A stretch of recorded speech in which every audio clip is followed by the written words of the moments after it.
Welcome to PreMath. In this video, we are going to solve this given quadratic equation that involves the factorials at the denominator, as you can see over here. And here's our quadratic equation: 1 divided by 6 factorials plus x divided by 7 factorials equal to x squared divided by 8 factorials. And we are going to solve for x values. Please don't forget to give a thumbs up and subscribe. Let's go ahead and get started. And here's our very first step. Before we proceed any further, let's talk about the factorials. And the factorial is represented by the exclamation sign. I'm going to give you one example. How about 3 factorials? 3 factorial could be written as 3 times 2 times 1. And now 3 times 2 times 1 is 6. So therefore 3 factorial is going to be equal to 6. And now let's focus on this 8 factorial at the denominator. I can write down 8 factorial. That could be written as 8 times 7 times 6 times 5 times 4 times 3 times 2 times 1. And we could also write this 8 factorial as 8 times 7 times 6 factorial. And we can stop at any point as long as we leave the factorial on. Let me give you one more example. 8 factorial could be also written as 8 times 7 factorial as well. And now let's focus on this equation once again.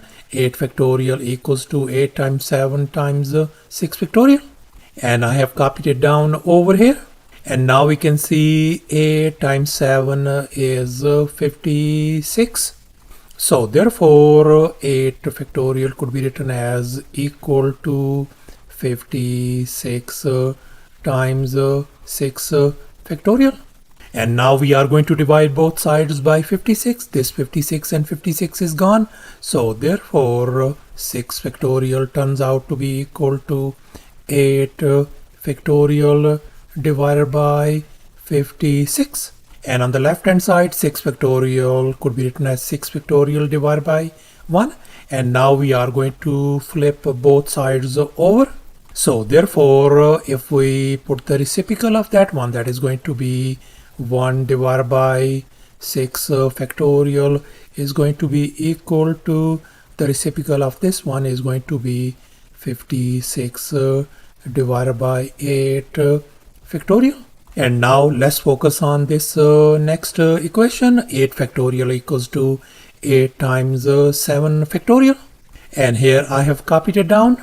And now I am going to isolate 7 factorial. So therefore I'm going to divide this side by 8 and likewise the left hand side by 8 as well. So therefore we can see this 8 and 8 is gone. So therefore 7 factorial is going to be equal to 8 factorial divided by 8. And now on the left hand side 7 factorial could be written as 7 factorial divided by 1. It doesn't make any difference whatsoever. And now we are going to flip both sides over. So the reciprocal of the left hand side is going to be 1 divided by 7 factorial is going to be equal to, we are going to take the reciprocal of this one as well. So that is going to be 8 divided by 8 factorial. And now let's revert our attention back to this quadratic equation. I'm going to tweak this term. I can write x divided by 7 factorial as 1 divided by 7 factorial times x, as you can see in this next step. And now let's focus on this first term, 1 divided by 6 factorial. And from here we can see 1 divided by 6 factorial could be written as 56 divided by 8 factorial. So therefore I'm going to replace this first term with 56 divided by 8 factorial. And now let's focus on this middle term, 1 divided by 7 factorial. And we know our 1 divided by 7 factorial could be written as 8 divided by 8 factorial.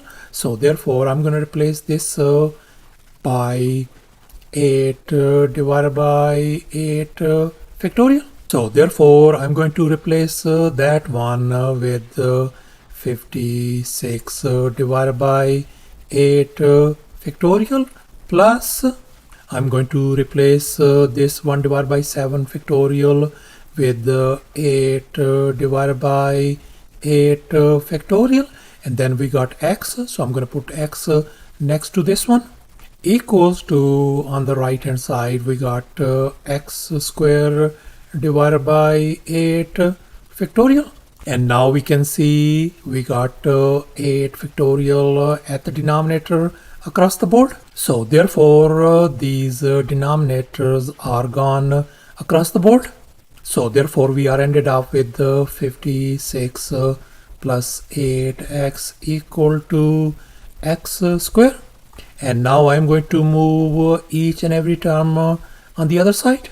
So therefore we are ended up with x square minus 8x minus 56 equal to 0. So thus we are ended up with this quadratic equation, and we are going to solve this one by using the quadratic formula. And here's our well-known quadratic formula.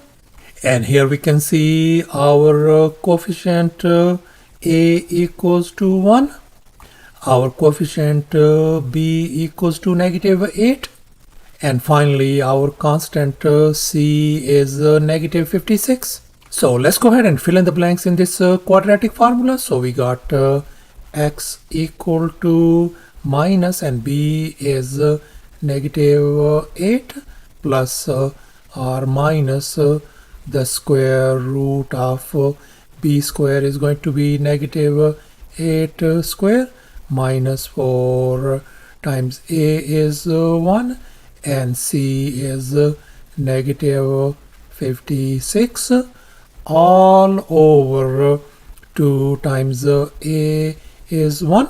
And here in this next term, negative and negative makes positive 8 over here. And here -8 square is 64, and -4 times -56 is going to give us 224. And now we can see if we add these two numbers, that is going to give us 288.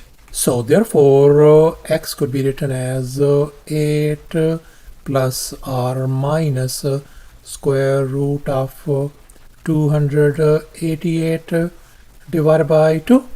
And now let's focus on this radical part. I can write down square root of 288, and 288 could be written as 144 times 2. So therefore we can break it down as square root of 144 times square root of 2. And now we can see the square root of 144 is 12. So therefore this could be written as 12 times square root of 2. So therefore I can replace this whole radical with 12 times square root of 2, as you can see in this next step. And now in this next step I can write this x equal to 8 divided by 2 plus r minus 12 times square root of 2 divided by 2 as well. And if we reduce these ones, we can write x equal to 4 plus r minus 6 times square root 2. And now we are going to split these positive and negative signs. As you can see in this next step, we are ended up with x equal to 4 plus 6 times square root of 2, and the other value of x is 4 minus 6 times square root of 2 as well. So thus our solution has got two x values. As you can see, our first x value is 4 plus 6 times square root of 2, and our other x value is 4 minus square root of 2, and that's our final answer.